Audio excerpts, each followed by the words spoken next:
This has to be the best wide receiver room in college football history. The 2021 Ohio State Buckeyes had 5 absolute stud wide receivers all on the same roster. The top target for CJ Stroud was Jaxon Smith-Njigba, who had 1,600 yards. Then both Garrett Wilson and Chris Olave ended up with around 1,000. But there were also 2 more guys buried on the depth chart that just had 1,000-yard seasons: Marvin Harrison Jr. and Amica Abuka. We may never see another wide receiver core that good again. But just how good were they in Columbus, and how'd they fare in the pros? We'll start with the oldest of the bunch at a ripe 23 years old, who's still 6 months younger than me, Chris Olave. Coming out of Mission Hills High School in San Marcos, California, Chris Olave was rated a 3-star recruit and just a top 400 prospect in the 2018 recruiting class. As a freshman at Ohio State, Olave didn't see much action, and despite playing in 7 games, he caught just 12 passes for under 200 yards and 3 touchdowns. After the season, Terry McLaurin and Paris Campbell went to the NFL draft. Yes, they had both of those future pro wideouts too. That left Olave with a bigger role in the offense. In 13 games, he recorded 48 receptions for 840 yards and 12 touchdowns. He was named 3rd team All Big Ten. His junior year is probably his best season in college. He put up 730 yards and 7 touchdowns on 50 receptions. It may not seem like a super mind-blowing year, but the season was cut short due to COVID, and he put up those numbers in only 7 games. His performance led to him being named 1st team All Big Ten. That was his 3rd year at OSU, and it made sense for him to forego his senior year and head to the 2021 draft, but he stayed for 1 more year at Ohio State, and it definitely worked out. He caught 65 passes for nearly 950 yards and 13 touchdowns. For the 2nd time, he was named 1st team All Big Ten. Going into the 2022 draft, Olave was a top receiver. The Saints ended up trading up to the 11th pick for him. His rookie season started off great. In week 3, he caught 9 passes for 147 yards. Ultimately, he finished the year with 72 receptions for 1,050 yards and 4 touchdowns. He was rightfully named to the all-rookie team. Now this season, he should be even better, especially with the addition of Derek Carr.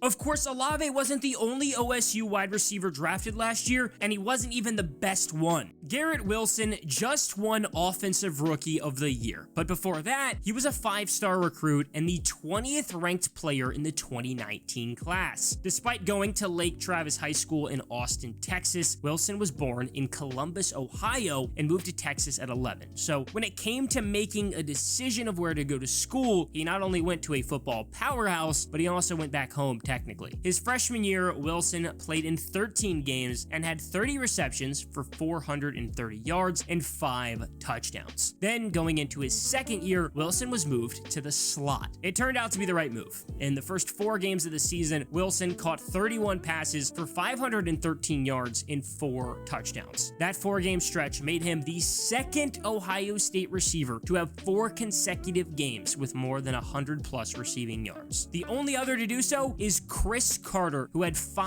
in 1986. Wilson finished the season with 43 receptions, 720 yards, and 6 touchdowns in only 8 games due to the pandemic. He was named 1st team All Big Ten. Then, as a junior, Wilson achieved his first 1,000-yard season. He had 70 receptions, 1,050 yards, and 12 touchdowns, and ended up being named 2nd team All Big Ten. Following the season, he had a tough decision to make. Would he declare for the draft or go back for another season like Olave had done the year before? Well, as we know now, he ultimately decided to forego his senior year and go to the league. He was drafted with the 10th pick by the Jets, and funny enough, the next 2 picks were fellow Ohio State teammates. At 11, Olave went, and then at 12 was Jameson Williams, who went to the Lions. If you remember, Jameson Williams was a beast for Alabama in 2021, but he struggled to see the field for 2 years at Ohio State before transferring out. out. As a rookie, Garrett Wilson went off. He had 83 receptions for 1,100 yards and 4 touchdowns. He was named to the all-rookie team, and as I said, he was the offensive rookie of the year. Next year, he should be even better, and not just because of his development, but the Jets traded for Aaron Rodgers. It will be a pretty big step up from Joe Flacco, Mike White, and of course, Zach Wilson, who started most of the Jets games last year. Now, the most recent draftee out of that 2021 OSU wide receiver core is Jaxon Smith-Njigba. Coming out of Rockwall High School in Texas, Smith-Njigba was a rated 5-star recruit and the 29th player in the class. As a freshman, he didn't do much. He only caught 10 receptions for 50 yards and a touchdown, but he came to play in 2021. In Week 9 against Nebraska, Smith-Njigba caught 15 passes for 247 yards and a touchdown. The performance set the single-game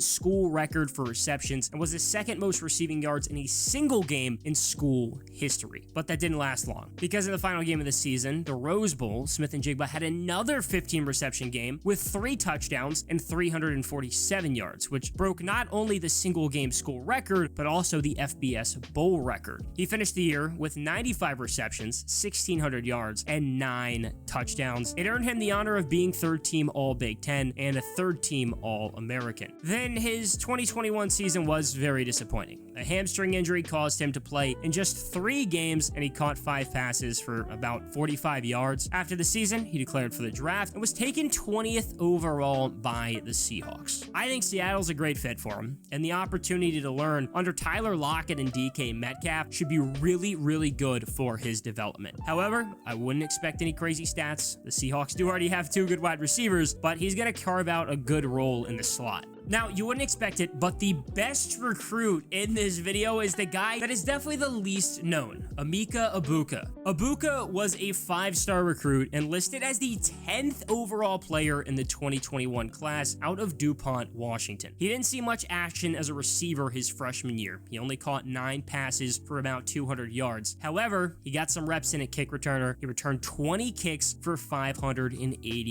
yards. Then Wilson and Olave left for the draft. In the following season, just 3 games in, Smith-Njigba got hurt, which meant a really big role in the offense for Abuka. He did exactly what he was brought to Columbus to do, and in 13 games, he caught 74 passes for 1,150 yards and 10 touchdowns. Next year, Abuka is going into his junior year, and he's probably gonna forego his senior year to go to the NFL draft. Of course, Abuka is super overlooked, and that's because he has to share the field with one of the biggest names in college football, Marvin Harrison Jr. No surprise, he is the son of Hall of Famer Marvin Harrison, who played 13 seasons with the Colts and is maybe a top 5 receiver of all time, so I guess it just runs in the family. Coming out of St. Joseph's Prep School in Philly, Jr. was rated a 4-star recruit and the 97th overall player in the 2021 class. As a freshman, he only caught 11 passes for 140 yards and 3 touchdowns. However, Wilson and Olave ended up opting out of the Rose Bowl, which meant Harrison got a chance to kind of give a taste of what was coming, and he did just that. He caught 6 passes for 70 yards and had 3 touchdowns. Expectations in 2022 were high, and he delivered. He finished 6th in the country with 1,263 receiving yards and 2nd with 14 touchdowns, plus his 77 receptions were the 3rd most in the Big Ten. He was named first team All-Big Ten and a unanimous All-American. Even though he can't enter the draft until next year, Harrison showed up to Ohio State's Pro Day and caught passes from CJ Stroud, who ultimately went 2nd overall to the Texans. Harrison was great too. One scout even said that it's like window shopping at a Lamborghini dealership for the model that doesn't even come out until next year. So make sure to be on the lookout for Marvin Harrison Jr. and Amica Abuka next year, because they might just be one of the scariest receiver duos we've seen at the college level. But honestly, you could have said the same thing about really any of the Buckeyes' recent wide receiver groups. It is absolutely insane that all 5 of these guys were legitimately on one team at the same time. Honestly, it's hard to blame Jameson Williams for transferring.